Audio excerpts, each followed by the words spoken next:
Hello people, welcome to the new episode of one-on-one interviews about physical performance. Today I'm in Russia, in Moscow, as you can see by this Russian royal furniture and the carpet, and I'm very happy to have Jure Drakslar here with us as a guest.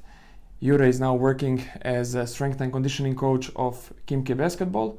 He has been with the team for the last 2 years, right? Last season and this season, so almost 2 seasons. And he will tell us a little bit more about his previous experience for you guys who don't know Jure and his background in work. So you know already that we have this first traditional part where we're going to talk a little bit more about the education, formal and informal education, and then in the main part we will have quite many topics to discuss, something about mobility, strength, recovery, conditioning. So I think it's going to be a very, very interesting episode. I'm really looking forward to hear what Jure thinks about many topics, and I'm sure that you will learn a lot from him today. So without further ado, I would like to ask you one simple question. Where have you started your career, and can you tell us what did you do before you joined Khimki basketball? First, hello to all the listeners out there. I studied in Slovenia, in Ljubljana. It was a university of sport, strength and conditioning course. So basically, where I worked, I started in third year of studies. I started, there was like a really good youth development program in basketball club Slovan. Mm-hmm. There was both brother Dragic, Jan Veseli, Gašper Vidmar, a lot of national team Slovenian guys. So basically I started there. I came from swimming and I joined basketball. They were searching for one student who wants to do something for free, I guess. Actually, I think it was maybe just a little bit was for free, but then it was some small money. But at that time, you don't care so much about the money. You just care about improving and just to trying to put this what you learn at the university to put this in practical setting. So it was an interesting step from swimming to basketball. Yeah, definitely, so, from water to the court. Yeah. Okay. So that was my start. I was there, I think, five years. Mm-hmm. And during that, I was, I think, 4 or 5 years under 20 national team basketball strength and conditioning coach. Then 1 year, I was 2007. I was a strength and conditioning coach of a main team of national team of Slovenia. So, and after that, basically I joined the main team of basketball club Slovan, because before that I was working in this development program. Mm-hmm. Like the academy. Yeah. I have to, it's 16 years now from that, so so you have to recall all the memories. I can recall that, yeah. So it's quite a long time. So, and after that I left basketball for a while, just for, I think, for 2 years. I joined swimming a little bit. I went back to swimming for I think for 4 years. I was a Slovenian swimming national team coach. Mm-hmm. I was also a rowing national team coach for 1 year, and during that I get back to basketball. I was in Olympia Ljubljana basketball club for 3 years. During that, I was trying to build the system in basketball club Spars in Sarajevo, Bosnia. Okay, we're gonna talk about it a little bit later. So, okay, yes. And after that, I was I quit Olympia. I was also setting up the strength and conditioning system for 1 year, a little bit more than 1 year in USK Praha. This was from Prague, and after that, at that time, I met coach Sasha Filipovski, and he took me to Zielona Góra in Poland. So I spent there 3 years. and straight after this Poland, I came to Russia now for the second season. Perfect. Okay. So you told us about your background in formal education, and I always like to ask my guests, what does it mean for you, the formal education at the university? Is it important? Why is it important? Normally people who graduate, they will always say it's super important. That's the only way how to get. Give us some reasons why you think it's important. Yeah. I think it's really important because you are basically at that time you are somehow forced to do the biomechanics, the physiology, anatomy, and all these kind of small things that probably if you are a self-educated coach, you would not go so deep in these topics. So I think because of that you get really good knowledge about it.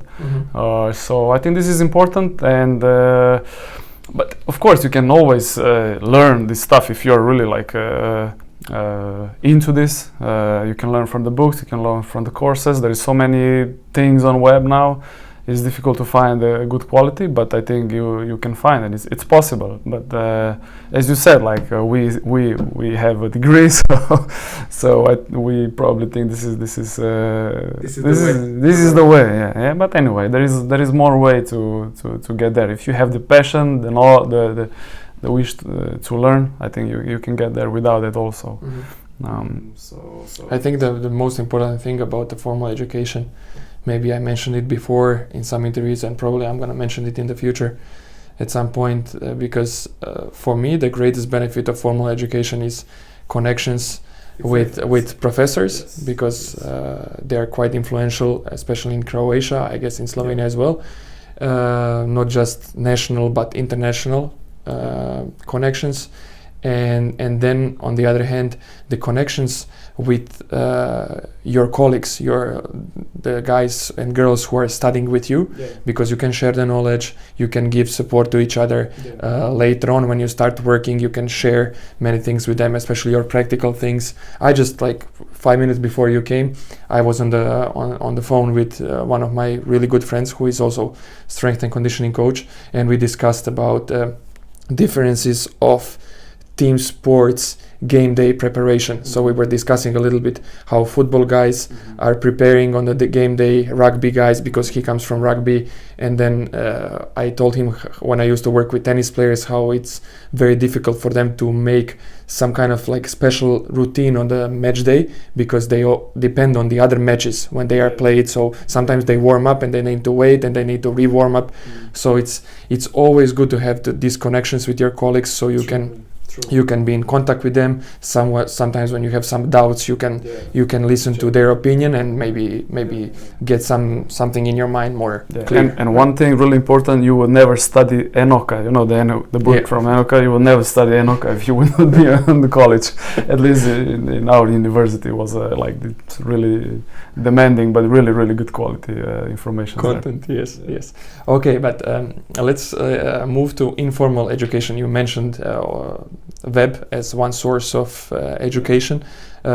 What else do you consider informal educations, type of education? Do you prefer conferences, books, podcasts, interviews, everything? What is your favorite, and what do you recommend to other strength and conditioning coaches? Actually, like you said in the previous video that you made with Justas, yes. We don't have much time to visit conferences. I try to go once per year to catch the time during the season or on the end of the season to get one conference that I'm interested in. But otherwise, I don't have like preferences. Like I like to read books. I like to watch video. Audiobooks but okay, basically from our material it's difficult to get audiobooks, but basically it's video material, and books are the best way to go. And sometimes I get from friends, video material from conferences that they were, and I can check them. Illegal stuff. Yeah, illegal. I don't get the certification, but I'm okay with that. I don't fall on this certification. No, I'm not that guy. So once we were buying room, on the wall, all the certificates. Yeah. Once we were buying one, I was like from Athletes Performance. Now Exos. We were buying, or like there was some group buy, and they were saying like, hey, but if you buy, who will take the certificate? I say I'm okay. I skip it. Yeah, I skip it. I'll skip it. You just need the content, the knowledge. Perfect. Tell me one thing. I think it's something that always is a great interest of the guys who are watching. What are your favorite books? I don't mind if you tell us like favorite books, field-related books about strength and conditioning, recovery, and so on. 3, 4, 5, 10 books. Doesn't matter how many you. Do you have some from recovery? When you mentioned. Well, there is a couple of books on recovery, even though like I don't have my favorite, because usually it's just like the recovery is more like taking from chapters from different books exactly. And putting it all together. Like one really good book on recovery is there is not. There is no like I can be selfish and I can say that. I really like how I made the recovery part as the chapter of my book, but this is but the thing is that I really made it because I haven't found anything that comprehensive that includes all of the aspects of recovery in one book. But hopefully we will have more books very soon that are very practically go into this topic. I think we need it because it's so important. So your book is actually the next on the list. So, but otherwise, I really like to go. Let's say if we go to the past a little bit, I really like Jure Drakslar's work. Mm-hmm. I read a lot about him. I read his work. It was quite some time ago, but I still use the one particular book is a special strength training manual for coaches.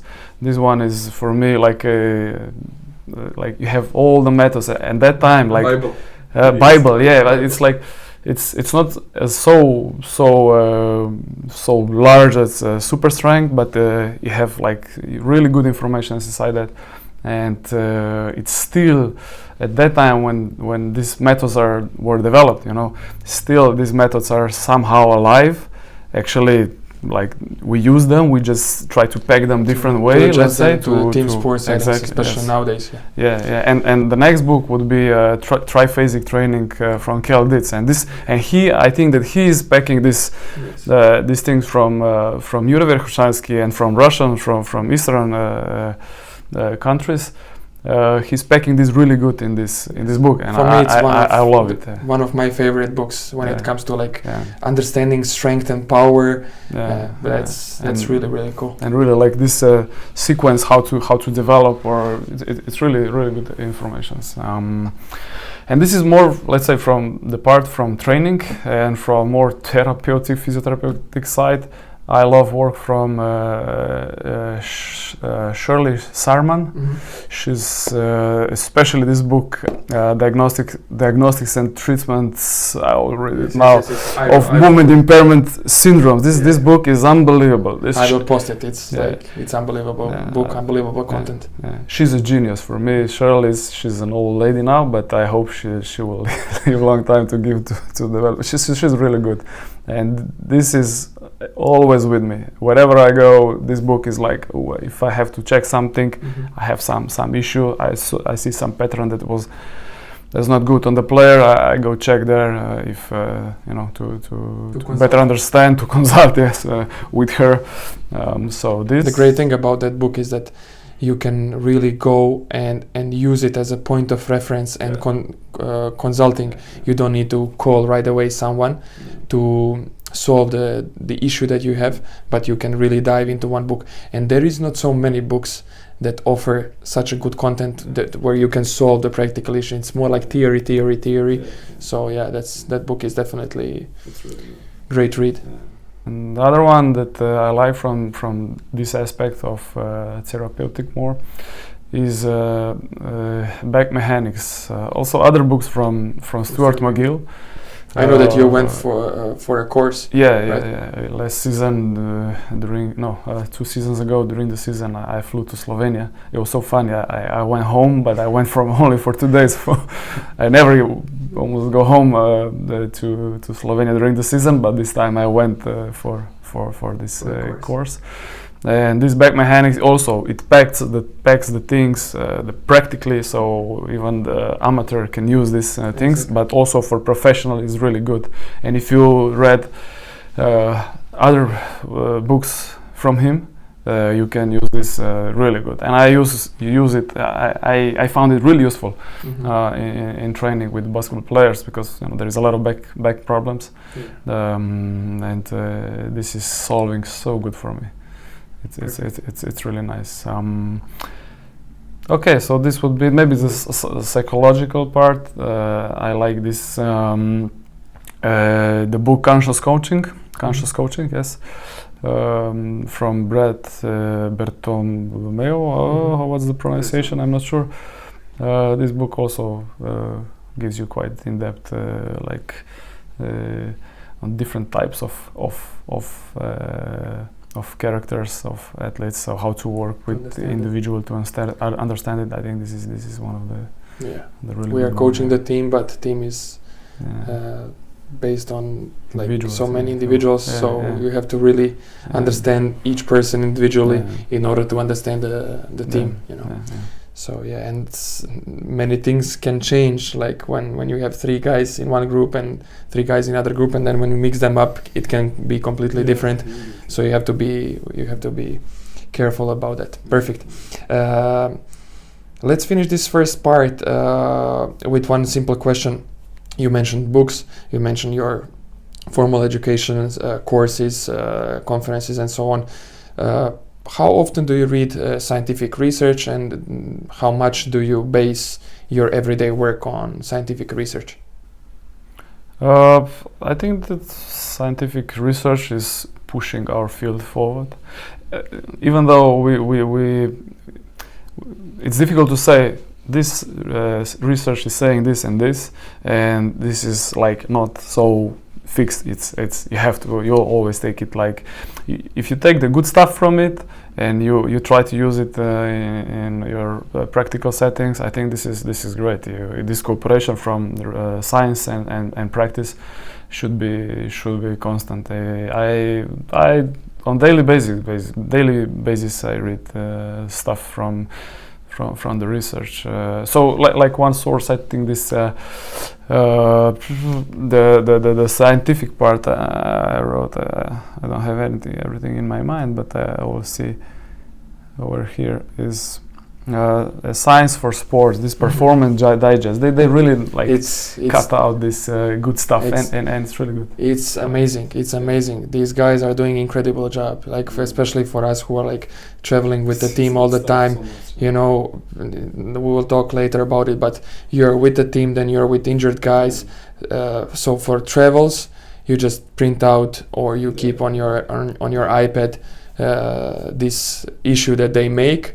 They call it performance digest, right? And then you can easily reach into latest research, and they sum it up really, really well. That's perfect job, and I think it's a great resource for everyone who doesn't know anything about it. It's definitely worth checking out. Okay, perfect. Guys, we have finished the first part, and I know that you are waiting for the second part, because then we will talk about the specific topics of our field. Stay tuned. Okay, people, welcome back to the second part of the interview. We are here with Jure from Kimki. I forgot to tell you that it's a little bit awkward to talk with Jure in English, because this is the very first time that we are talking in English, actually, because he speaks very good Croatian, Serbian, because he's from Slovenia. I don't speak Slovenian, unfortunately. A little bit I do, but it's very tough for me, honestly, to understand Slovenian. So yeah, I think so far we are doing pretty good job. Okay. second part, I would like to start by asking you one simple. It's not simple question, definitely, but maybe you have a simple answer. You have huge experience by working with different basketball teams, but on the other hand, people who will check your Instagram, for example, and I know from before, during the summertime, if you're not officially under the contract of one club, you usually take care of many players. Usually it's Slovenian national team players, elite players, but also some international players. And I know that this summer you worked with Jaka Blažić, with Rupnik, with Luka Doncic, and I know that it's not your first experience. It has been like that almost every summer for you to work individually with players. So I wanted to ask you this question. What is the main difference when you work with basketball players during the summertime individually and when you work with a team, when it comes to organization and some other things that you would like to mention? So the differences between these two settings. Basically, it's a big difference. It's the individualization is much deeper. It's I rarely have more than two players in one practice. So we really go deep in individualization. Now you are talking about individual. Okay, exactly. Like compared to the team. So never more than two players. Sometimes yes, okay, for fun. Yeah, like if we have some exactly like recovery practice, some games or stuff like that. But in general, I don't like to have more than two. Usually I start with only one, so that means I have first two individual practices, like one or two. I like to do like that, and then they joined. Let's say I join two together, based on if they know each other, how much time they have. Depends on all just logistics or let's say similar playing positions. But yeah, we go really deep. We make deep diagnosis, especially on the guys that comes the first time. And I want to check all the system like postural diagnostics. Tell us a little bit about it. I think people will be interested. What is your screening and testing battery? I have like I like to check first. Let's say we go from body composition to see this. Then I like to go from bottom up. Let's say I check first. Let's say I put the player supine, and I check if there is any pain. Usually I check the Achilles. I'll check the knees, patellar issue, patellar tendon issue. If there is some specific pains, even though sometimes players say I don't have no problems, and then you find that there is some issues, and that could be a little bit bigger because these practices are also quite intense. So I go all the way up. Then I will check postural statics. I will go also dynamic, how they move. Let's say I like to. Usually there is a problem, especially with basketball players, with those valgus collapses, this knee position control, so that they have usually problem either with the ankle mobility, either with the hip stability, and the knee always suffers. So I go check all this. I have some. I think it's quite a topic. If we can make one extra topic just for that. So I made like a 3-level test to see like first in static position, like two points of contacts. Then I will go in more dynamic. Then I will go in some more dynamic with the jumps and things like that. But I'm checking where is the point of the breaking point when they cannot control this alignment, foot, knee, hip anymore. And then from that I go to see why this is going on, and then try to correct this, of course, on the beginning. And then throughout this process of summer program, I always put a lot of corrective exercises, and to start with this.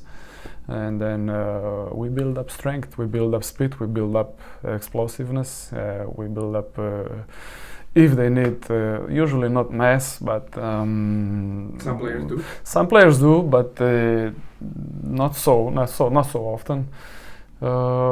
But yeah, for sure, some of them they do. But anyway, they usually gain, even if we're not specifically doing for the hypertrophy. They usually gain and change the body composition. And and from that we try to we usually work pretty hard. I try to also allow some time off. They come home, of course they need to have some time for themselves, for the families, to have some fun. But they are a really good team.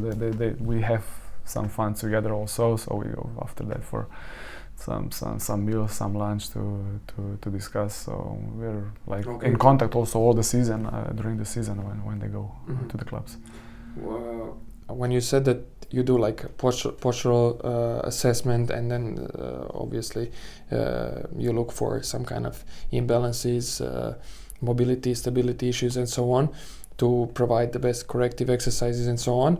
You said that you move on to strength. In strength, I believe that the practice itself can be a testing tool, because you day by day you know what kind of weights you're using, what kind of reps you're using. So you don't need to test players of 3 or 1 RM if you are using it in your daily work. But I wanted to ask you, when it comes to 2 things. Explosiveness, do you try to measure it in order to see the improvements? And second question is, do you focus during the off season with individual work, do you focus on conditioning, and do you run any tests to see players, I don't know, aerobic capacity, anaerobic capacity, or whatever? It depends when we start. It depends if they have a national team. Okay, for example, let's say this season there was no national team, unfortunately, for Slovenian national team. But we definitely for conditioning, which is crazy as European. Which is crazy, but okay, it's I had more work. That's why it's also okay. So, but yeah, I check for conditioning. I like to test. I usually test this IFT test, intermittent fitness test from Martin Boucher. I like this one. And to get the idea, every season I like to do that. But we are developing this. First of all, it depends on the body composition.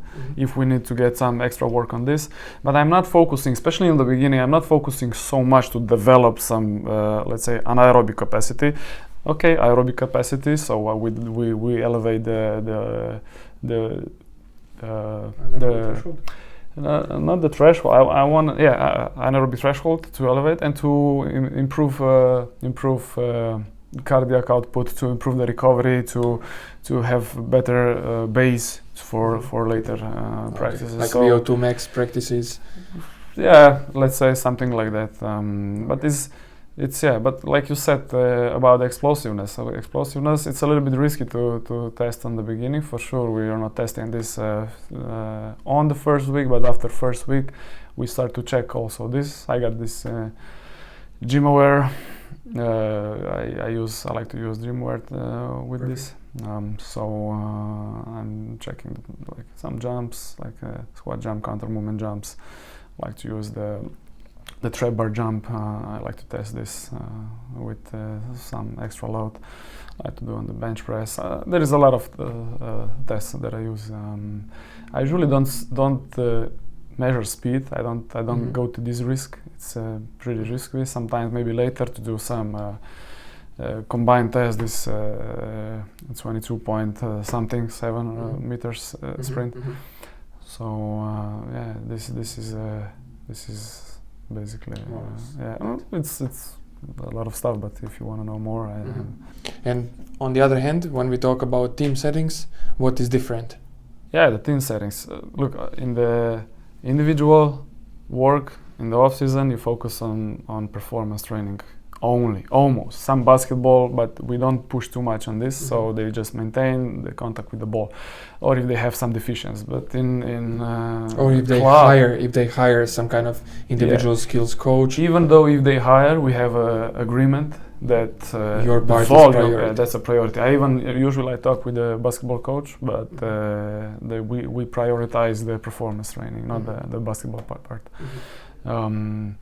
you know how it is in the team settings. So you have from 15 to 20 players. It's impossible to have so much focus on you're focusing on details, but it's impossible. You would need 10 coaches minimum to be like in the summer program.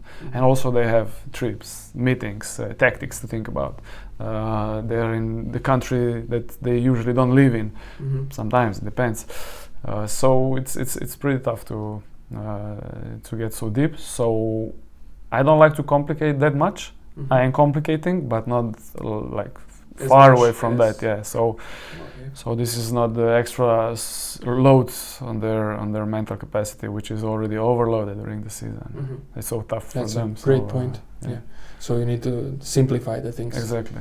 Yeah. Select those things that you truly believe in, and things that really make the difference. I mean, everything eventually makes a difference. Yeah. But some things less is more. Yeah. Exactly. You really have to be careful. Like, okay, you make a list, and then you see what, for example, for strength. So then you see, okay, what everything would benefit, but which is really the most important things you will select, and you will with the heavy heart you will kick out some stuff, but you do better to kick out a lot of because you can have greater effect of that thing that you're focusing on. You know, if you put so many things together, sometimes the effect is basically doesn't come. You know, because you think of too many things. Well, yeah, perfect. Do you have any other points when it comes to differences to mention? I would think it's probably a lot of them, but I think we have a too short podcast to mention. Okay, perfect. I would go back to something that we have mentioned in the beginning of this interview, and it's your experience. I would call it unique experience with Spars from Sarajevo. When you worked with them, I think it was in the season 2012-2013, more or less. Right, we spoke the other day, and I think it was like six seasons ago, maybe 7. Why I say it's unique experience, because basically you went there to establish some kind of system that you believe in, and then you were controlling it online. So for me it's unique experience. That doesn't happen very often. So can you tell us a little bit more about it and how it was during that year? Yeah, even when they hired me, I was like, how to do that now? You know, okay, it's pretty demanding. Like I was thinking a lot about this, how to organize everything. It was also the first experience for me, but I think it went really well. So basically, I was traveling there every month, sometimes a little bit more, for 4 days, about 4 days, and I was trying to first of all educate the players, of course also the players, but the strength coach, who was there, who was under my supervision. And when I came there, I just see the facility, what we can improve, which equipment to buy, made all the assessment with the players, performance assessment, postural diagnostic, like I was talking before, and then try to build a program. And we went like this. We set up. I was thinking about how to do that, and I said, let's set up the cameras in the weight room, and let's set up the microphone and the speakers. And basically, I was just like this, and I was coached from the couch. So it was. Sometimes I was like, whoa, that's not bad, but it's not it. But it was pretty good. I had all the team in front of my eyes. I saw all the mistakes in front of my eyes in my screen, and I was just saying, hey, just correct this. Try to do this. Wait, what weight you are using? Put this on. Hey, in your program is 50. Why are you using 40? I don't know, for example. But I had the control. The coach was there also. So I could communicate with him, I could communicate with all the team, so it was pretty awesome. And we are talking about the senior level, right? Yeah, the senior level. We're not talking about the kids or youth team. Yeah, senior level. And and that was like the programs we had at that time was, the Dropbox was starting to be really also like popular, and I was using this also before with the swimming national team, which is set up all around Slovenia. So I was sending by Dropbox, and it was like this. The programs, they had the programs, and the strength coach after the practice, he was putting the programs on the computer, and I immediately had the programs. So what they were using, I could plan the next session, the next cycle based on this. So it was really good. And also like with players, I could communicate. I had a shared Dropbox with the players, so I could send them some specific stuff. And this was pretty wild. And at that time, I was working in Olympia. So, but I was allowed to do that. Yeah, because at the time I was a swimming national team, and I was working in one swimming club and in Olympia, and I had like a lot of stuff and this, and it was a lot of things, too much things. So, but this was interesting. But imagine working at the same time in Olympia Basketball Club, you work for Spars, and then you work also with the national team of Slovenia in swimming. Yeah. It's like 24, like not 24 hours, but 16 to 18 hours a day. Yeah, commitment. Head is exploding every day. Actually. It was quite tough. It has to be tough. And I don't suggest this to people to work like this. It's at much least more in the long term. In the short term, it's you not can't, healthy because it's not definitely healthy. Long term. It's definitely not healthy. We have to be careful about the burnouts, because nowadays, like we mentioned when you came today, we spoke a little bit about it, that there is a big issue about the burnouts in our field. Everyone thinks that it's super fun and no stress behind our job, because everyone is enthusiastic and positive and so on. But what I can see from my experience, from the experiences of other coaches, like I can just hear every couple of months, I hear that some strength and conditioning coach in Europe was diagnosed with depression or anxiety, and it's definitely not an easy job. You need to really know how to filter the stress that is coming on the team, on you, when you are making decisions, and all those games when you are always looking for a win, especially EuroLeague teams like Kimki. You are playing VTB, and we are playing with Baskonia. We are playing ACB, which are super tough competitions beside EuroLeague. So you finish, for example, you finish today game with Kimki in Moscow, and then this weekend you're gonna go back to Spain, and you're gonna play EuroLeague team, I don't know, in Valencia or Madrid or Barcelona. Exactly. So there is like it's so tough. So we have to be careful about mental health, and you really need to find a way how to relieve the stress.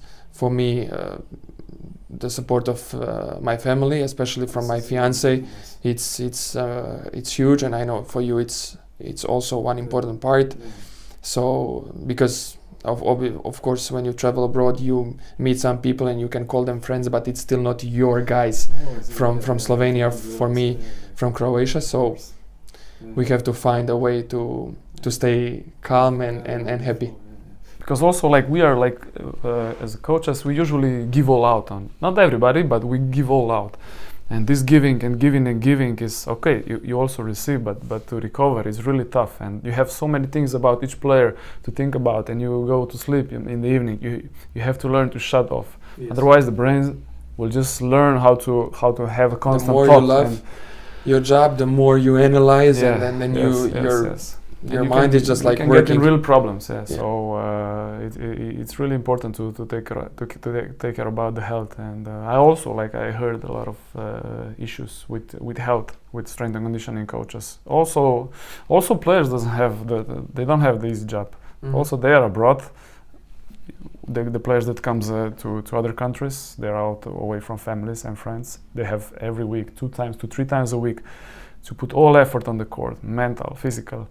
after the game, like you said, then today you play in Moscow, and a few days you play in Spain. But you, after the game, you don't go to sleep and you have easy night nap. You don't sleep because you have to fly at 3 o'clock in the morning. The players doesn't recover, the coach doesn't. You don't recover. Mm-hmm. Then next night you're hoping you will sleep, and then it's a game, next game. So it's and then again you travel back.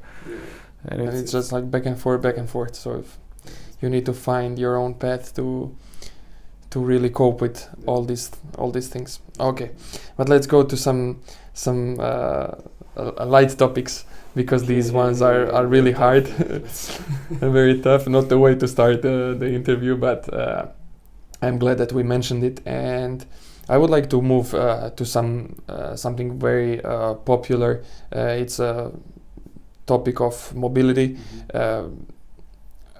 In the last 5 to 10 years, mobility stability concept of training was really the mainstream. But I think the mobility part is very important in everyday work with the athletes. So what is your opinion on like mobility training? Or okay, we don't have to call it training, because it means that probably it's going to be just a session for the mobility.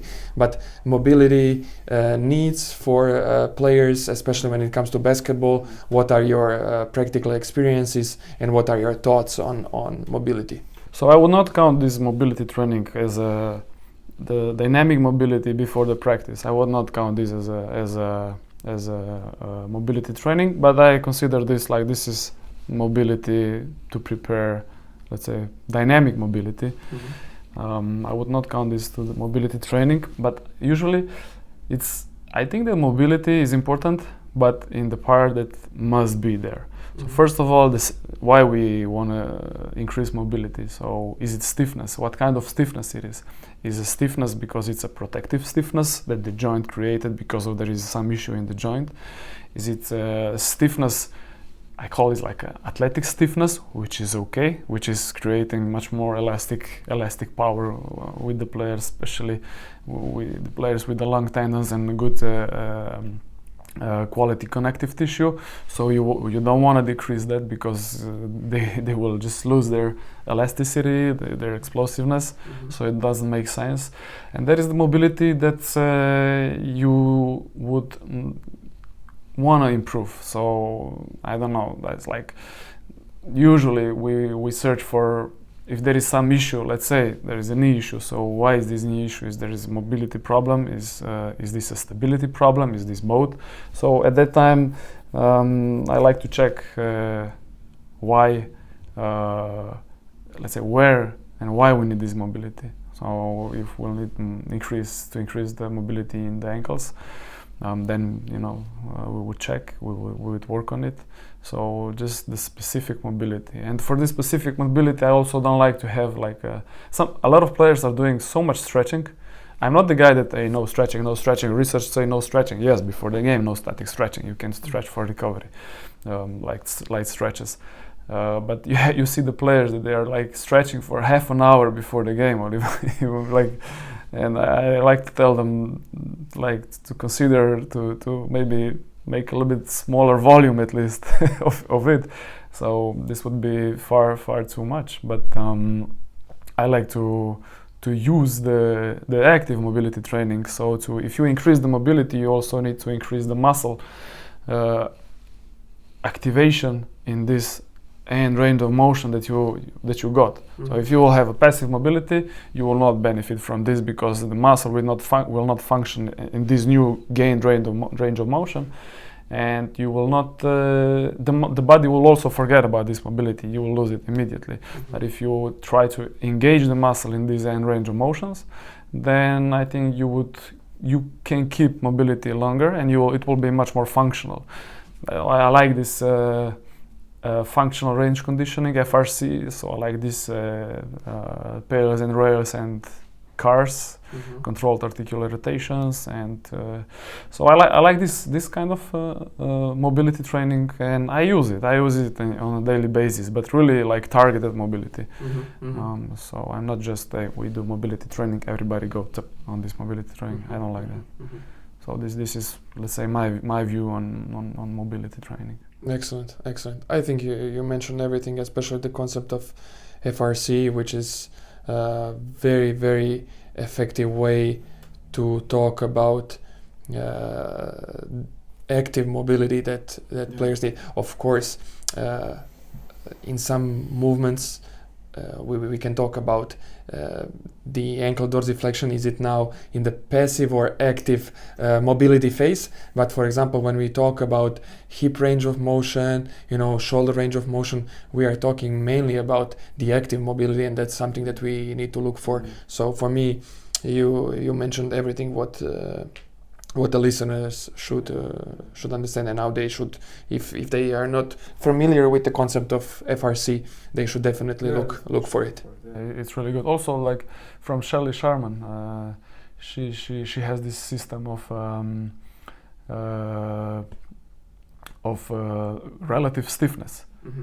So you see a lot of times guys that, for example, if they're stiff, for example, in the quads, hip flexors, and you would check them prone, you will make a leg flexion, and you would see that the position of the pelvis and the spine, it doesn't move at all, even if you go past 90, even more flexion. So, but in some guys, you see that even with a slight flexion of 45 degrees angle, you immediately the change of the position of the pelvis and of the spine, they go into hyperextension or rotation of the pelvis. So this relative stiffness. So how you could be mobile, but if you're on the one side, you're even more mobile. It should be stiff, and you have a problem.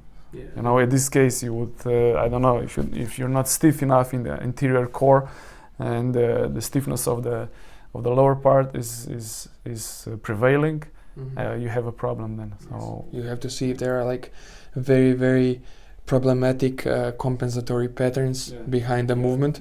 So that's something also that we need to look for. But that's a lot of experience and a lot of things a lot of players you need to see in order to understand that almost every player moves in a very unique way. Like we can say that it's very specific.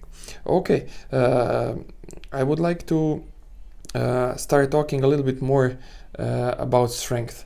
I know it's a topic that we can talk about in a separated interview, and with your knowledge, I think every topic that we choose, we can talk about it for hours. Especially, I know that strength is a topic that you like because you devote your time. I saw the videos. I know your philosophy of strength, and I know that it's important part of physical development of players that you are working with. So, can you tell us a little bit briefly what is your opinion in general of strength, and how do you base your work when it comes to strength power development? I see strength training as from two perspectives. One is performance enhancement, and one is prevention from injuries.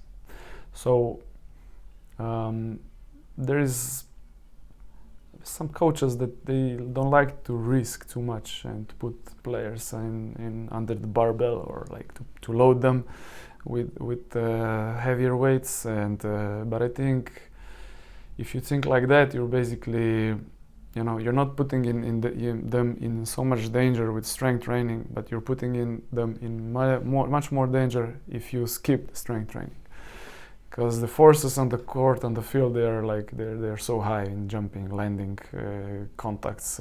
If you don't get that, and to prevent that, to practice these forces, how to absorb it, you have a problem. So yeah, I definitely am a strength guy, and I don't go super crazy, especially during the season. I'm not putting in on some snatches, for example, or things like that. So but yeah, we lift. We do lift. What are your favorite strength exercises when it comes to selection? Like, because you said you like to simplify the things, and I know that if you want to be successful in strength training during the season, especially when we are on the road every 3-4 days, you really need to be selective. And of course, a lot of things depend on the on the player. Exactly. But when it comes to like selection of exercises, what is your favorite pick when it comes to pull, push exercises, lower body, and so on? Yeah, I usually go like this. Yeah, like anterior chain, posterior chain, and upper body push pull, vertical and horizontal.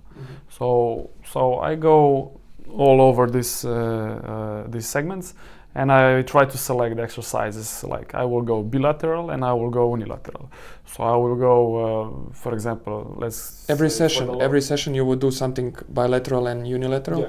Yeah. Basically, yes. Mm-hmm. I never skip unilateral. This is for sure.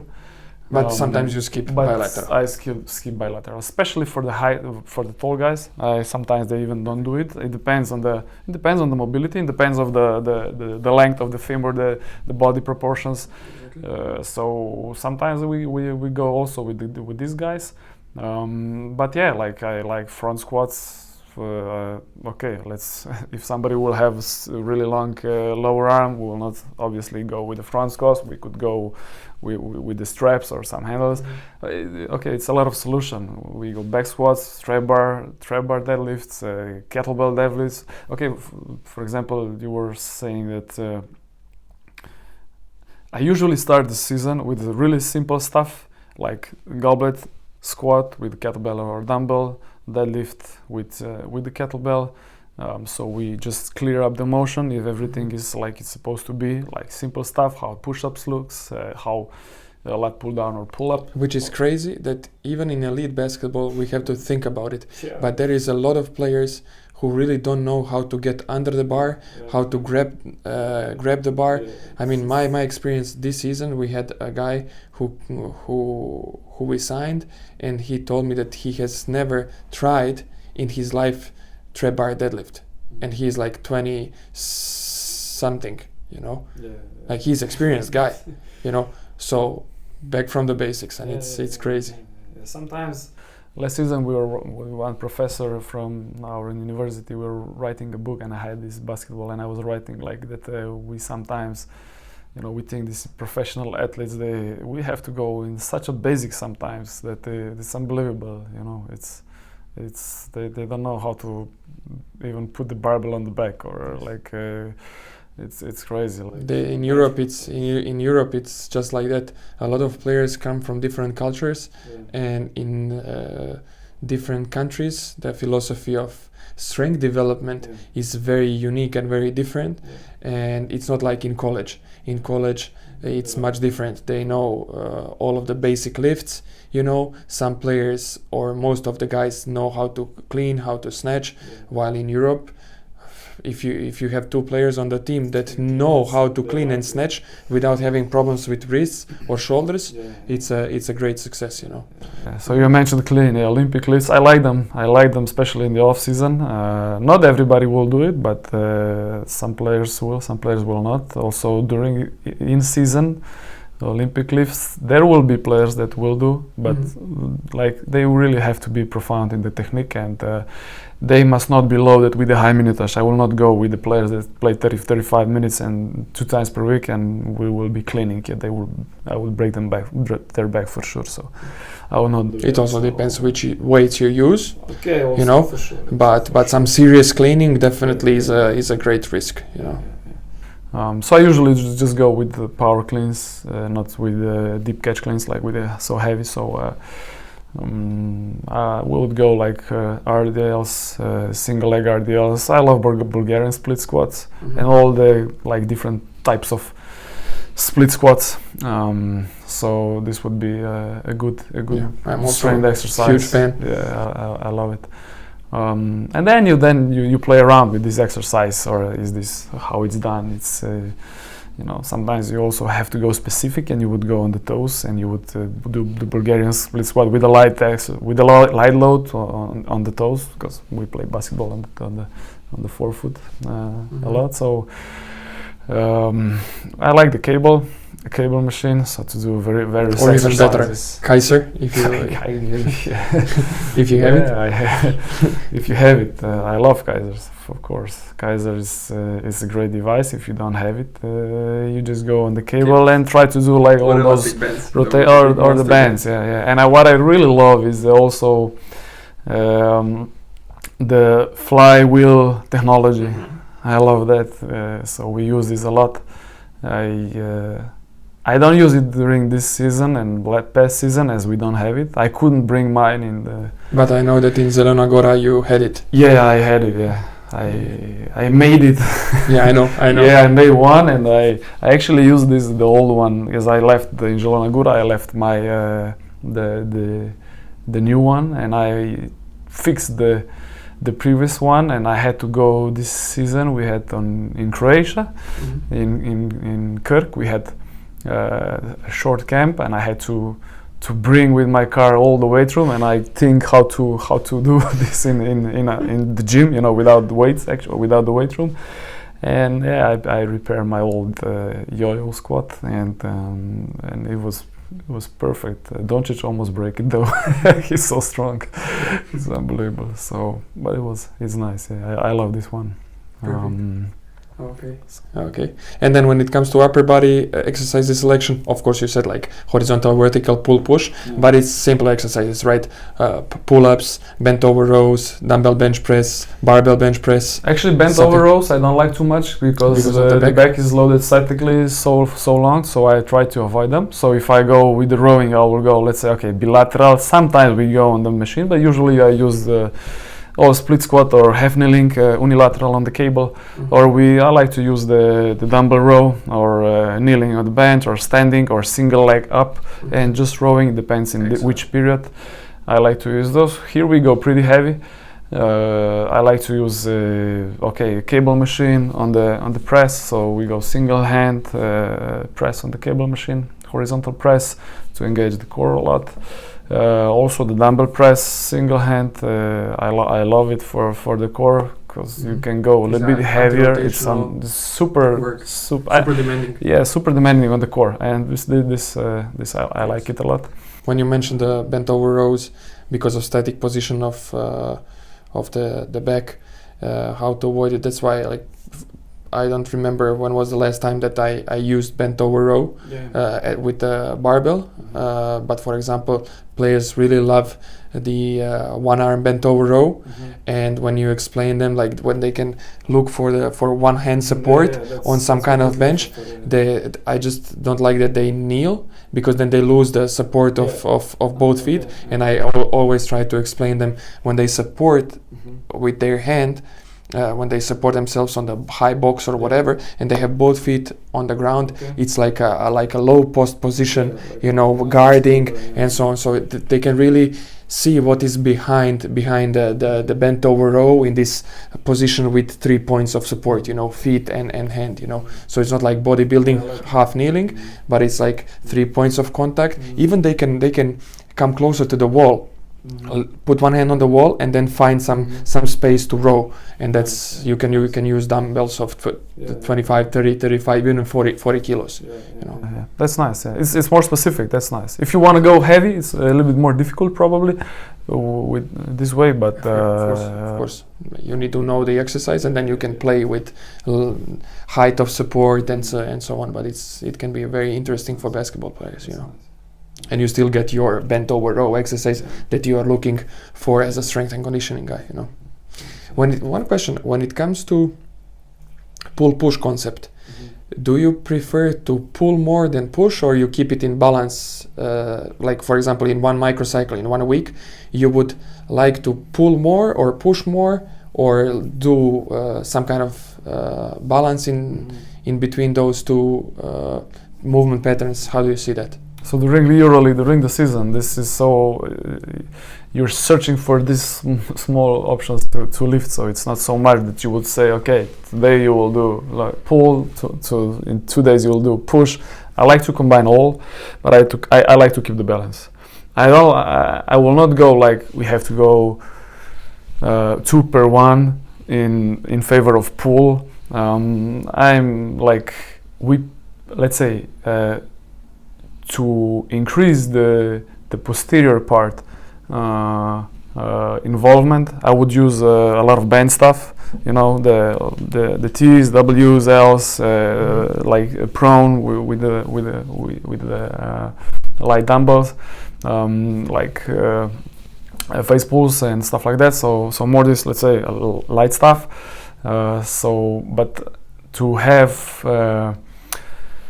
I like to balance like one-on-one, okay, one-to-one, plus extra correctives for this. For the posterior. Excellent.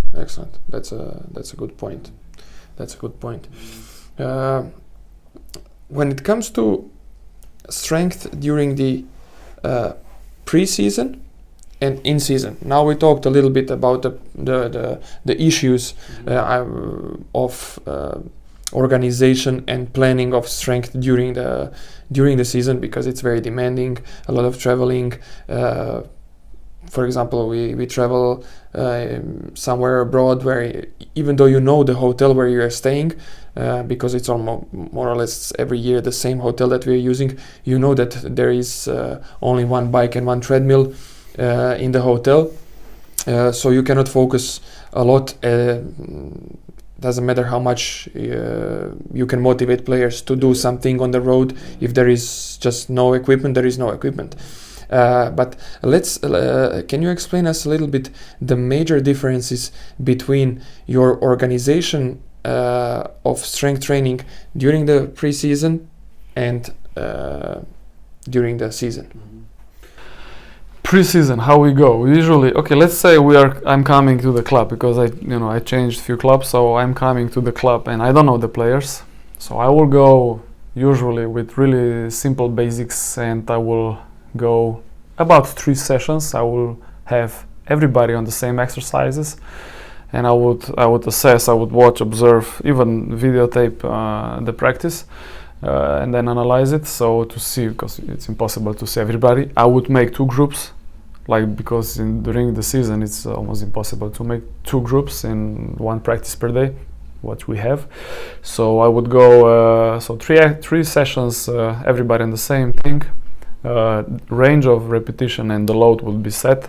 So that means, like, I don't know, goblet squat, let's go from 22 or let's say 17.5 to 22.5, and they would select the load, the repetitions from, let's say, 8 to 12, and they would go this way. And after that I would make individual programs for everybody. So I would How long does it last, this phase where you are like learning from players? Yeah, like it takes all year long, but let's 3 say sessions, it's like 3 sessions per week, right? No, I would say like first 3 sessions everybody would have the same thing. And then in pre-season these 3 sessions would be what, like in 1 week? That would be like in 1.5 week, yes. Yeah, so this every 2-3 days. Yeah. Strength sessions. Yeah, but we were lifting 4 times per week also during the pre-season. So we had last season we had like that also. So this season not so much. We couldn't. So yes, we lift from 3 to 4 times per week during the pre-season. But first 3 sessions, maybe 4 sessions, if you don't know the players, exactly, I would go like general lifting, simple lifting. Well, it can serve. I don't think it's a waste of time. No. Some people will think maybe it's a waste of time. You still don't know the players, but it's 3 sessions. It's good for the first adaptations, because you don't actually know when was the last time when players did the real lifting and so on. So it's kind of like approaching it with caution. 2-3 practices, a little bit general. So some coaches will organize some kind of circuit strength stations and type of training. Some of them will do like their own method, but with simple exercises and so on. So I really like the concept. Especially before we start, I like to have 1 meeting with the players about the strength, about the rules in the weight room, about the safety, about I like to use RPE to program, and also to get the feedback. So I like to explain them what this means. So and what's the purpose actually of the strength training. So basically, I had like a lot of players that come to the weight room and just like, I don't lift weights. This is like dark falling in my eyes. Okay, so let's go with this guy. We'll go steady, step by step. Try to convince him what's the case, why this is important, and what it means to lift. It's not like just we want to get muscles. So you said like at least 3 sessions per week, maybe sometimes in the best cases 4 or 5 sessions during the pre-season per week. when you consider some, for example, three-phasic training philosophy, do you try to implement this knowledge during the pre-season in these like 4 or 5, sometimes 6 weeks of pre-season, or it's like very individualized, or you have some kind of eccentric phase that you're going through and then you're implementing isometric phase? Are you playing with that, or how do you organize it when it comes to some book knowledge that we know of? I'm playing with this, yes, a little bit. I'm not going crazy with this. For example, if you would go like isometric, some heavy back squats, this is a no-go, especially in the beginning. So I would go, for example, isometrics I would use with the goblet squat, deep position. So we see where is his lower position, that he can still keep the pelvic alignment and the alignment and good position. So we'll go isometric phase there. I like to select the exercises with which I will use eccentric, isometric, and concentrics. Especially, for example, you have Achilles, which they're usually quite problematic, especially in the beginning when you increase the volume of the training. So I would like to keep the Achilles healthy. So I would like to use this eccentric, but not a heavy eccentric, especially in the beginning, to keep the ligamentous tissue healthy, so the integrity of those connective tissue. So I like to use those. So yeah, I'm trying to program a little bit also on the hamstring that they are loaded eccentrics. What are your favorite eccentric exercises for hamstrings and? For hamstrings, okay, I like Nordic hamstrings, but it really depends on the period, the players. I would say in Poland I was using this 2 times per week regularly with everybody. In Chimki a little bit less. So this is for sure a go-to. I really like, which also it's a little bit eccentrically, glute ham raise. I love it.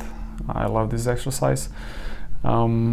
Which is okay, it's also eccentric, concentric, but eccentric force is like to control the eccentric force on the glute ham raise. I really like it. There will be like some also isometric with the hip lift, just with the leg on the bench, back on the floor, and to keep like both legs up, one leg down. So this one, single leg RDLs, is loading pretty much eccentrically the hamstring pretty good. So yeah, this kind of exercises. You could use also the assisted Nordic hamstrings with the band hanged somewhere around. We have assistance there, or with the physio ball just going down forward and going back, holding when somebody's holding you. So yeah, this type of work I'd like to use, but you have to be really cautious with the Nordic hamstring. It's it's demanding. You would say that's why, like when we talked about research, you would read the research. The Nordic hamstring is preventing the hamstring injuries, and you would go on Nordic hamstring, and you would have 5 guys injured in the hamstrings in the next day. So yeah, overload. So, exactly, and it's too much of a good thing. So you have to be really careful with those kind of things. So to prepare the hamstrings with isometrics and concentric, to go there with the light eccentrics, and then to progress to Nordic hamstring, like no assistance. And then I sometimes I tease the players, so kiss the floor, go up. Who will achieve this until the end of the season have a medal. So there was some players going down some guards. Yeah, got down. They call it Russian hamstrings. Yeah. To go that far and go back. Okay, Nordics is only eccentric, light. But Russian is like boom boom. So it's just like a little bit of fight with terminology. That's good. Yeah. Thanks. Because Nordic cannot be something like very tough, but Russian yes. So Russian is like eccentric, concentric. I'll use this. Perfect. One more thing about the preseason. We know about the frequency of practices. We know that you mix up a lot of things. Not going to say everything, but a lot of things: eccentric, isometric, concentric. We know how you select exercises. One last question about the preseason. What about the volume of one training session? when it comes to duration of practice, we can leave out the corrective part. So let's focus only on the main lifting part. Is it like small volume, and then because you are doing it like 3, 4, 5 times per week, or it's like still very high volume, like 45 minutes, 1 hour, 1 hour, 15 minutes. When it comes to reps and sets, can you tell us a little bit more about that? Yeah, no. Okay, usually the preseason is a little bit more talking, so this takes time. But let's say if we put this talking out, it's for sure not more than 45 minutes. I would say less than 45 minutes session. So it's moderate volume. It's like a small volume, but it's not less. Not let. The corrective exercises are like implemented inside either with rest, either with So I always say like no passive rest, guys. Always just going around, no passive rest. Just exactly. That's a great you gotta point, work either on the feet, either on the shoulders, either on the knees. Some stuff to work on. But they will take it for sure. You know how it is. It's not so perfect always, but so they will. One more question. It can be general about strength training. Now we're gonna talk about the in-season program, but are you looking for great amount of soreness coming from lifting sessions, or you are looking that players have like moderate type of soreness, or you are trying to avoid it? What is your opinion on that? Like, do you like that players come and then they like they tell you, oh, I'm so sore, I'm so stiff, like even though they are complaining? Do you like to hear it, or you don't like to hear it? No, it really depends on the period. For example, if we will have lift, because there was a case that we also lived a day before the game, so I like to completely avoid the option that somebody would get sore.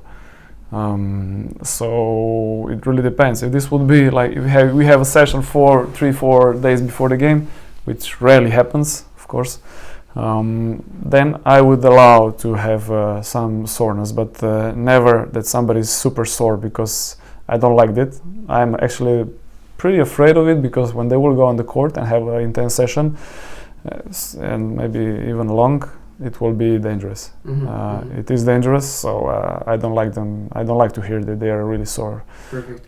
If it's a player that doesn't play, it's all these things. It's a little bit different. So coach confirms you that he's not playing. He's a young guy with he's I don't know 14th on the team. Okay, you can obviously push it, and that's the green light.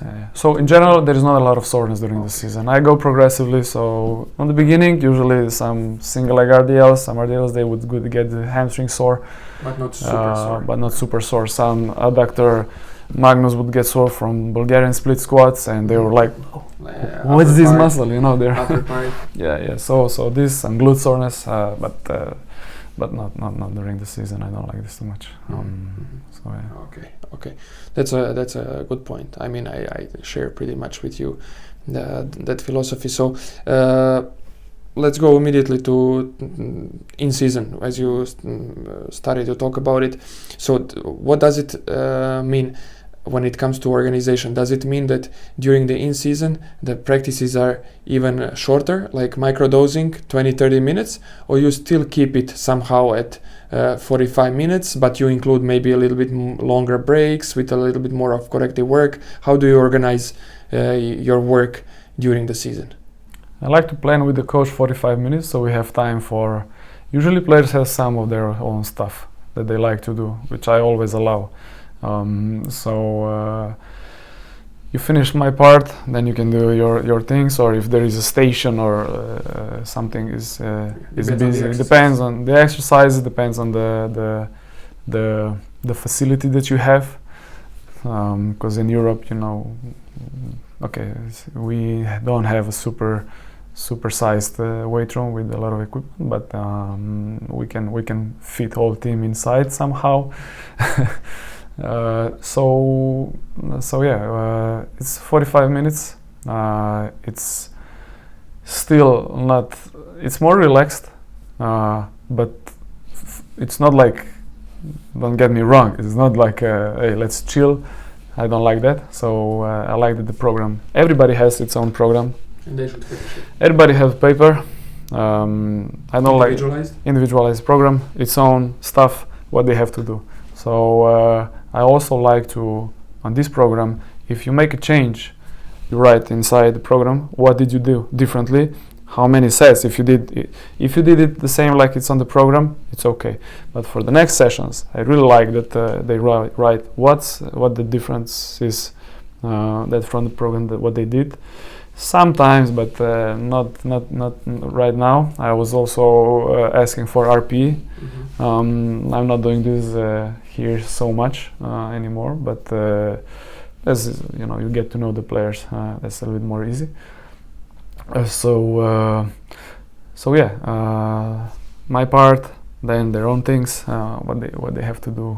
So, for example, give us an example of one training session for a guy who is regular player who plays, I don't know, in average 15 to 20, 25 minutes. So he's not overloaded, he's not underloaded, some like regular basketball player. How would his first strength session of the week, how would it look like?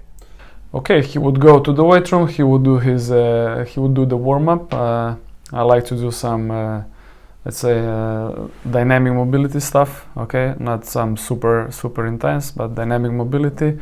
I would put them, I would give him a barbell or a plate or a kettlebell. I call this a cycle 7, so he would go through the cycle of exercises. For example, he would do 7 back squats, 7 military presses, 7 RDLs, 7 front squats, 7 single leg RDLs, 7 side lunges, 7. It's like a 7 exercises, or sometimes even more. Since he would go over this, he would do something for the shoulders, especially if it's a pressing, if there is a pressing session. So he would do some things with the band to prepare the shoulders, the rotator cuff, and then he would go. I usually use the pairs. So supersets, I don't like the supersets term, but I like to use the pairs. So for example, 1 upper body, 1 lower body exercise, or 1 upper body, 1 core, or 1 lower body, 1 core. It really also depends on the player. And he would start with usually with the bilateral exercise, like the most impact of the day exercise. And yeah, he would basically combine those, like travel through those 2 exercises. So I don't usually go over 3 sets of these exercises, and I don't go usually on these exercises. I go like up to 6 reps. Rarely, in the smaller exercises, assistants to do some 8 repetitions. Okay, some exercises even higher, but I tend to stay. Again, depends when is the game. Depends if you are focusing on a high, maximum strength. Let's say not maximum strength, but let's say something in between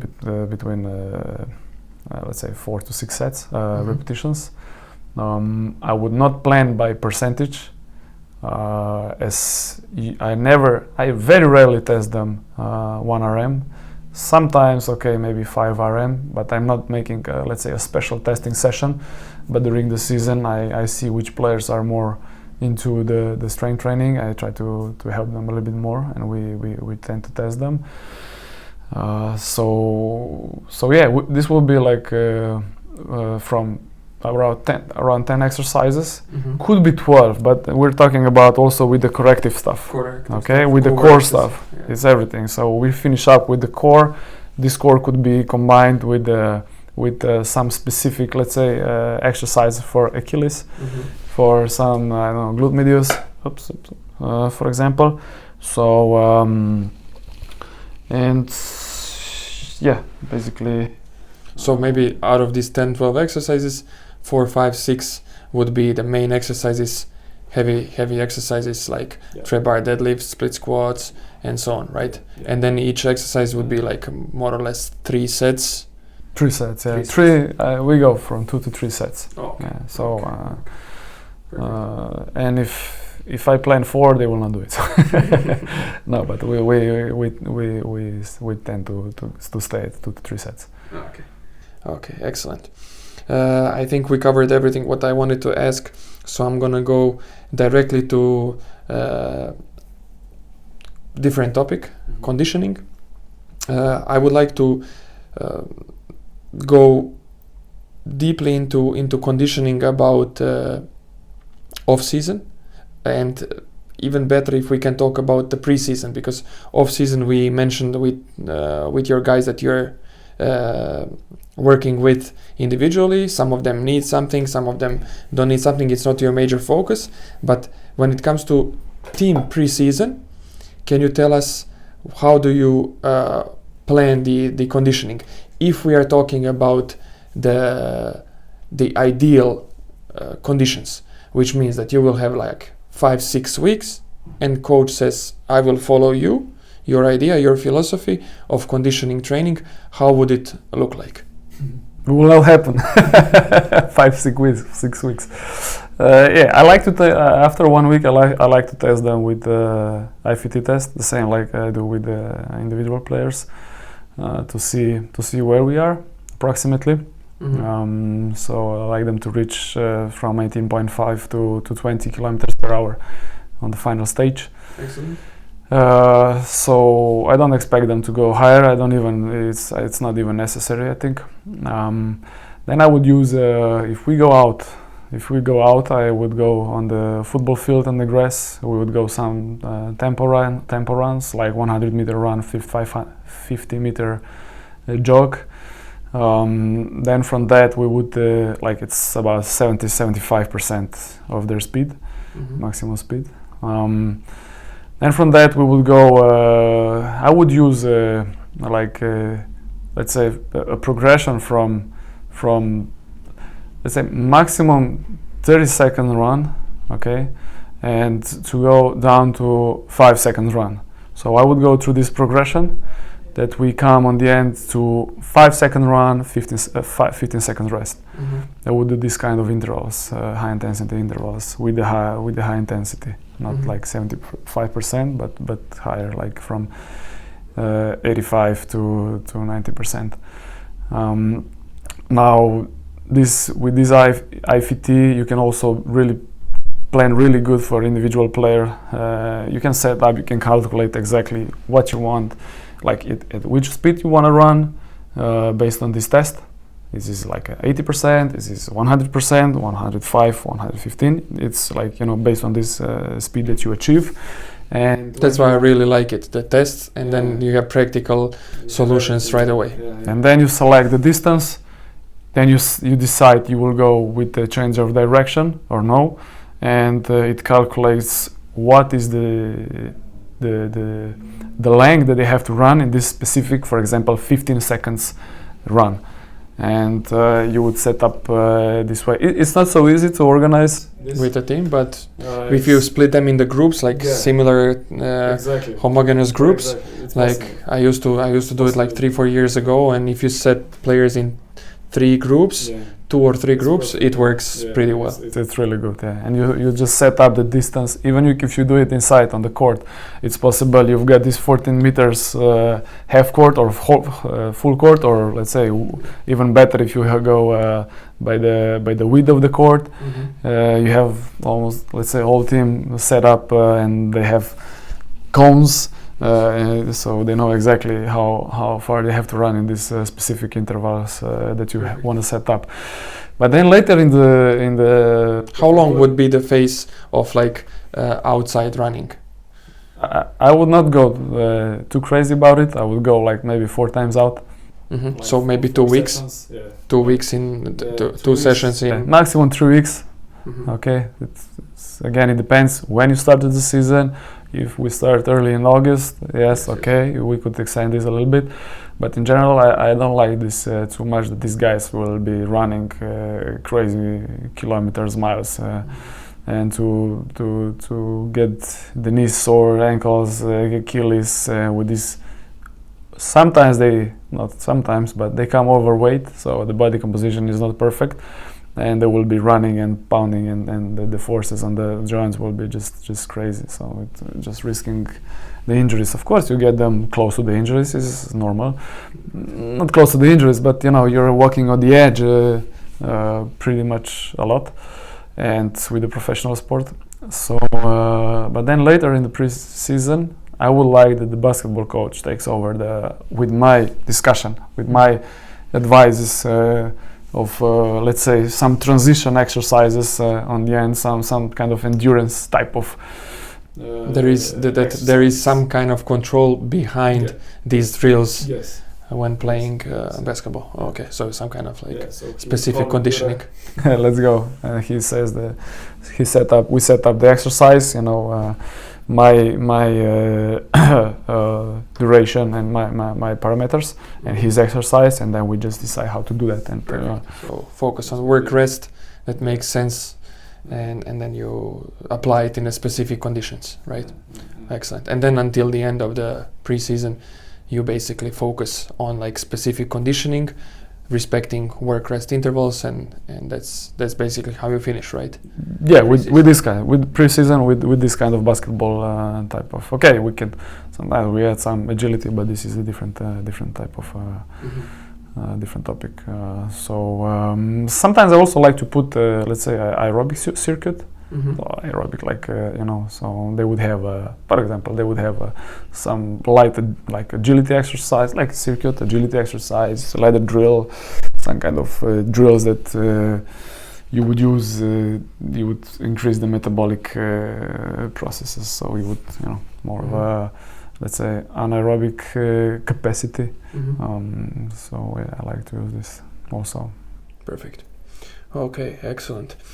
When it comes to recovery, I really like to talk about it because it's a very, very important part of our job, especially when we are traveling with the team. So what is your opinion on recovery in general, and what are your favorite methods and something that you really pay attention to?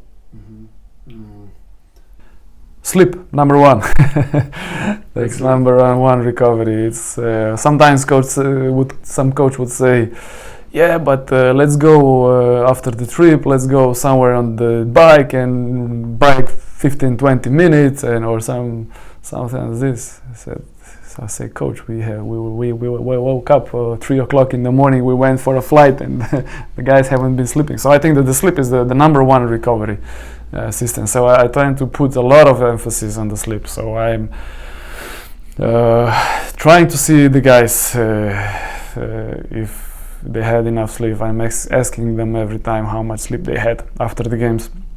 And if I sense there is an issue, I try to use all my knowledge how to improve this if the player is ready to listen. This is always the number one question. And with sleep, from setting up the room, from talking about what's their process of going to sleep, how much mobile do they use, what they do, they read the books, audiobooks, some suggestions from nutritional aspect to emphasize the relaxation in the evening and after the games, for example, to get parasympathetic nervous system on and to just start the recovery. So this and that's a great point. Yeah, and everything is basically with me. I'm always seeing as from the nervous system aspect. So let's get the balance in the nervous system. So let's get this sympathetically engage, like exactly body to brain to the as fast as possible as we can to get the sympathetic system down. So this is, I think, the key for recovery. Now to select the modalities.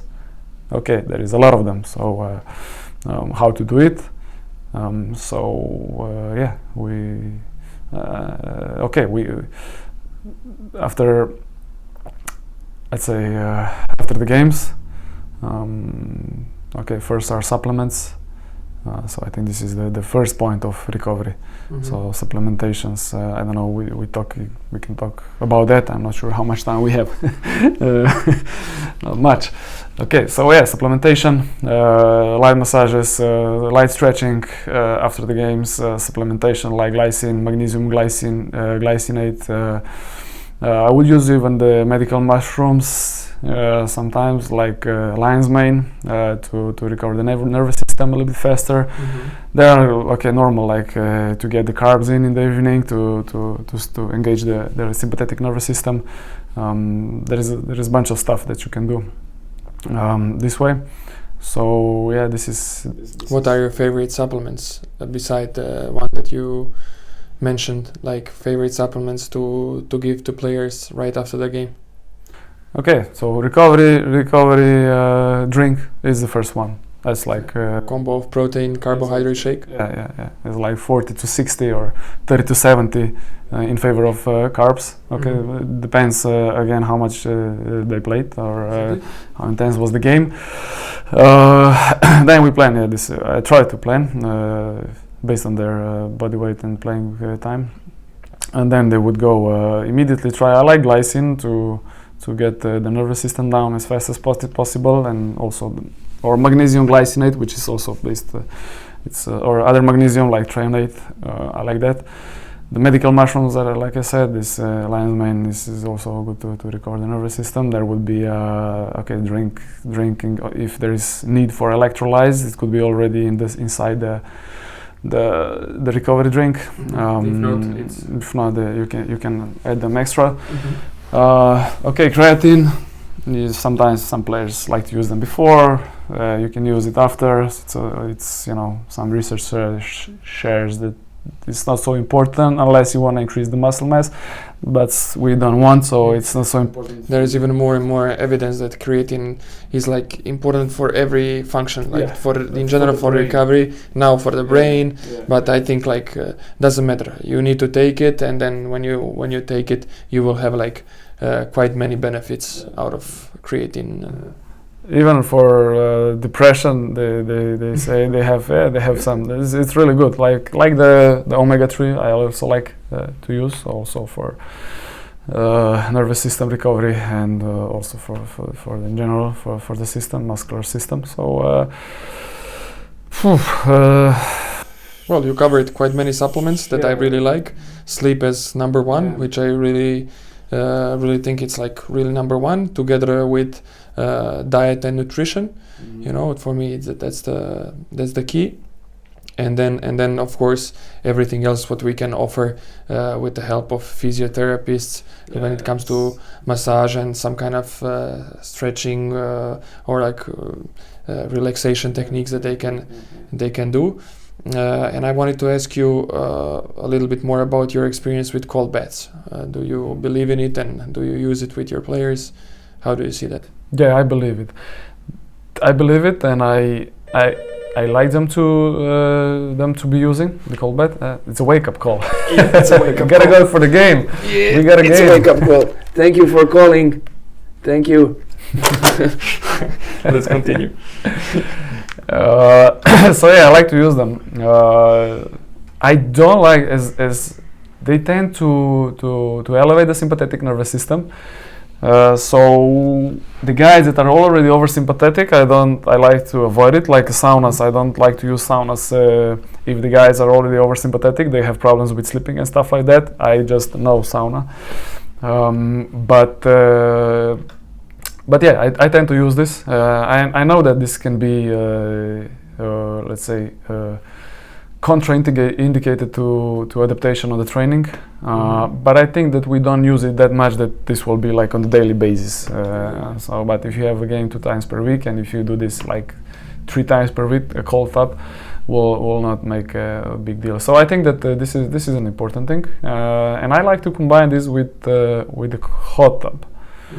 So going in a hot tub, it's amazing. You have to try it. It's like many times I go to the cold tub, then I finish up with the hot tub, I fall asleep. It's like it's parasympathetically engaging, exactly. Unbelievable, really. So I like to use it. But then again, it depends on the players, and logistically, it's sometimes very difficult to have this. You need to have 2 baths. You need to get someone, have somebody that this gets ready on the way game. It is impossible. Unless you're sleeping in a hotel, sleeping over after the game, and you fly the next day, and then it's possible to, if you have in a hotel a spa center, for example, like this. And also for massages, I would be careful, like with the deep massages. After the games, just light relaxation massages, as also deep massages can stimulate the sympathetic nervous system. So I like to watch this from the perspective of nervous system. Nice. That's a great point. Like neural part is very, very, very important. I mean, we are often looking for the muscular relaxation and recovery, but if nervous system is not getting too much attention, muscle will suffer because the nervous system is in charge for muscles. Nervous system is in charge for everything, for endocrine system, hormonal system, muscular system. So you just want to look from this perspective, and you will get. We are often looking for like, is there a muscle damage, and how we can stop the muscle damage? But still, if we don't look one step back, which is the neural system, we are in a big problem. Excellent.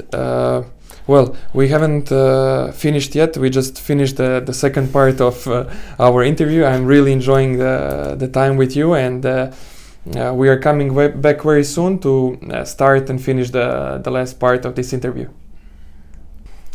Okay, guys, welcome to the last part of this interview with Jure Drakslar from Khimki Basketball. In the last part, I would like to talk about something that we will face, you and me, in just a couple of hours. It's the routine before the game. Usually teams in EuroLeague arrive to arenas 90 minutes before the game. And let's talk about 90-minute setting. I would like to see briefly the protocol of entering the arena until the start of the game. What is the favorite protocol? If the coach asks you, Jure, please make the schedule. I just, for example, make the schedule, and I want to make a meeting half an hour before the game. My meeting is 5 minutes. How would you organize these 90 minutes? First of all, I would discuss with the players, because some players, they have a routine like already many years, so I don't want to break them, but I like them to be 1 hour and a half in the locker room, not just in the locker room, but ready already, so 1 hour 45 before the game. And so 1.5 hours, so they would be going or either on the court to do the either things with the ball. So always we are searching for the way how to organize. There is 12 players, so we have to organize these 12 players with assistant coaches. We discuss how to organize them, but we will not say to one player if he's used to getting out 45 minutes before the game, he will go 45 minutes before the game, he will do his routine. Usually just kind of it's just kind of setting the way up during the games. We try to discuss with them which things to do with the players. Which things to do. I usually prepare a specific program based on the diagnostic that I see what they're missing, like mechanically. So I give them the program, not just for the game, but they're using also this they select on their own with me, with discussion, the things that they would go from this program and use it on the preparation for the game. So 90 minutes before, they start to do their stuff, either taping. I like them to tape later, so I don't like them to tape but you cannot tape everybody 10 minutes before because usually you travel with one physio and so on. Stuff. A little bit more, so we have I think like a three physio taping. They would go. Some players would go out. They would start with the preparations, either the foam rolling. They would go some light mobility exercises, some tonization exercises. We'll use bands a lot. We use mini bands a lot. And I usually bring like a bunch of stuff on the court. I just prepare all the bands, power bands, mini bands, rollers, leathers, ab wheels, IREX, foam rollers. So they are selecting this. They're just taking the small balls across. They're taking this stuff from the place, and they just use them. We try to. I try to help as much as I can. I try to change some routines also with some players. Some players, they don't want to change, so they're sticking with this what they had, and I'm just helping with them. I'm changing some players' routine, which are the players that are more prone to listening. We do. For example, ideal would be like a short foam roll. Me working on mobility like one-on-one with him, but you cannot do this with 12 players. So last season I had like I think four or five players doing with me, and then after that they would take the bands. They would prepare with the bands, doing some preparation for the core. I really like the McGill exercises, the modified curl up to activate the core back. All the wall, abdominal wall, and the posterior side of the core, activating the glutes with various exercises. So with the mini bands, and after that they usually use the ball shooting, doing their ball handling drills or things like that. Then, like you said, there would be a meeting. Let's say I would say like 35 minutes before the game. So I would get all the players 45 minutes before the game. I would get them in the locker room of the court to get ready. And some players still tape at that period. Head coach is coming, doing the meeting, 5-7 minutes, and then at about 27 to 30 minutes. I would not go 30 minutes because it's too much in this rhythm. So let's say 27 minutes. I would go out on the court and start the pre-game warm-up. Okay. And the pre-game warm-up is layup lines, 2 sides, like regular stuff, right? You're not doing something very, very different from what is normally done, or you do something? What I like to do is they starting with the layups, some light layups, and I would take them for dynamic mobility. After dynamic mobility, we'll do some light tonization, and would go some higher intensity running. Not activation running, but high intensity, like at ABC drills, and with some rotations, some sliding, some stopping and accelerating, and things like that to get them ready for that in different directions. Then from that they would go on the basketball warm-up, so continue with the ball. This would be like around 17 minutes, 17 minutes before the game.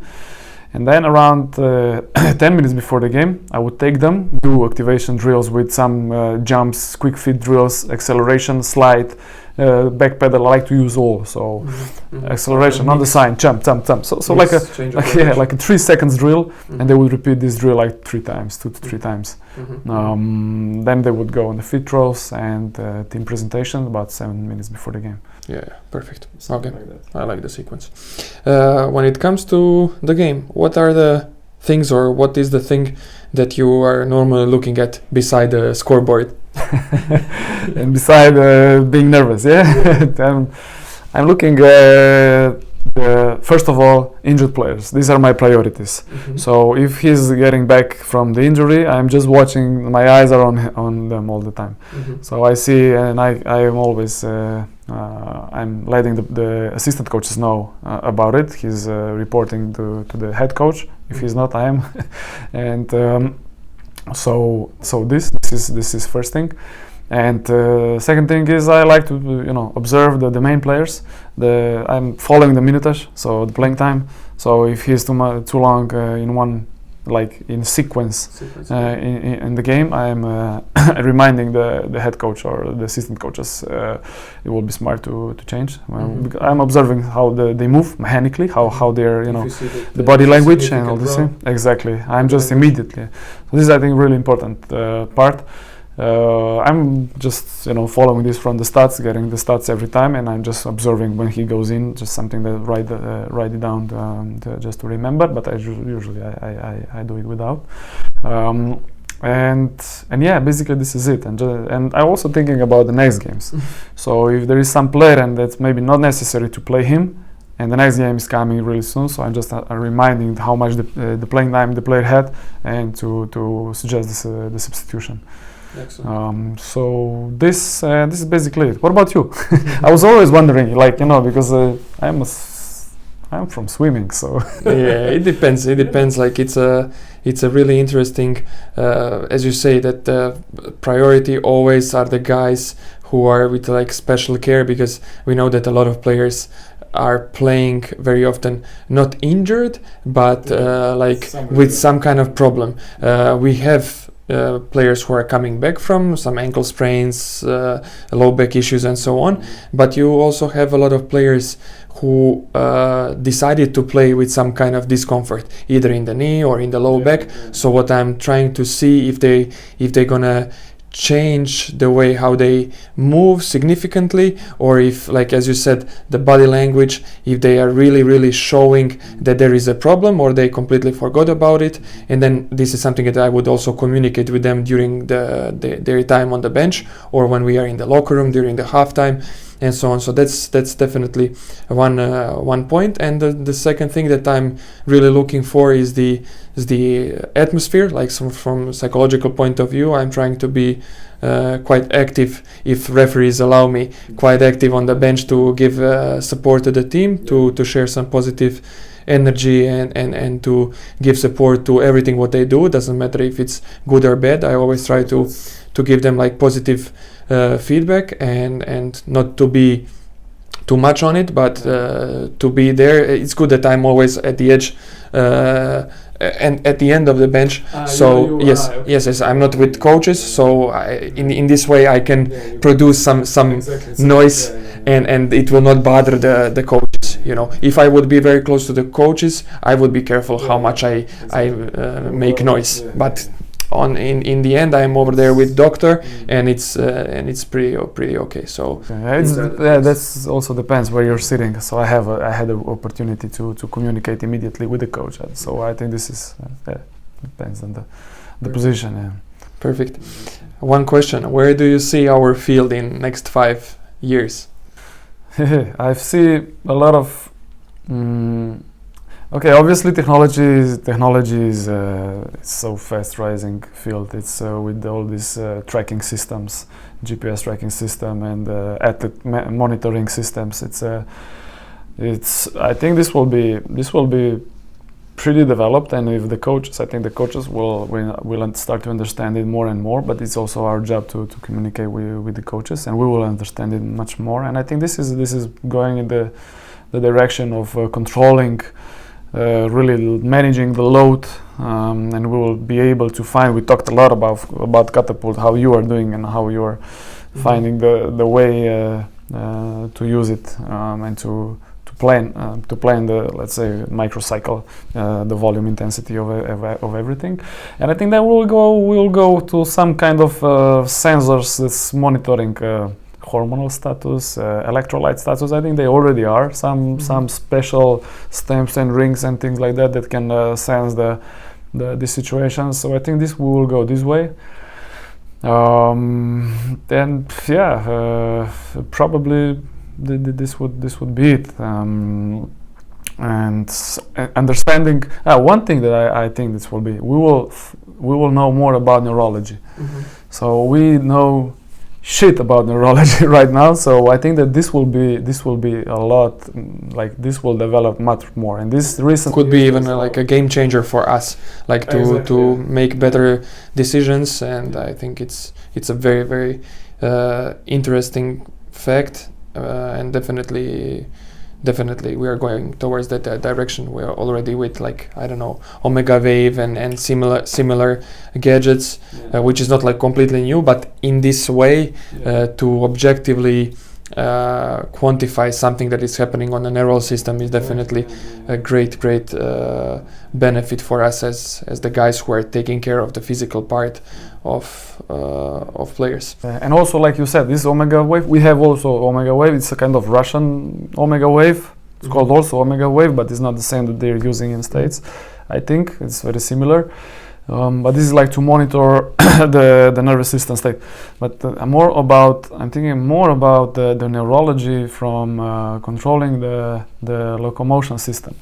So how we can, why our glutes are not funcking right? So why do they turn off? Exactly. Why do they shut down? Why sympathetic, parasympathetic nervous system, and so how to, there is so many connections. So we maybe Chinese, they understand more. I don't know, but still, this is field that I personally would like to know more about. I think I know something, but I still think that the humanity doesn't know a lot about it, and they were just guessing. Nice. I like it.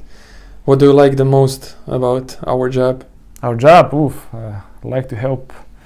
What I like to see with the players that I work, I don't watch sports, but I watch the players and the teams that I work with. I love to watch that. Really, I will not. Okay, of course I watch some big games and Olympic games and things like that, but I will not watch football every day.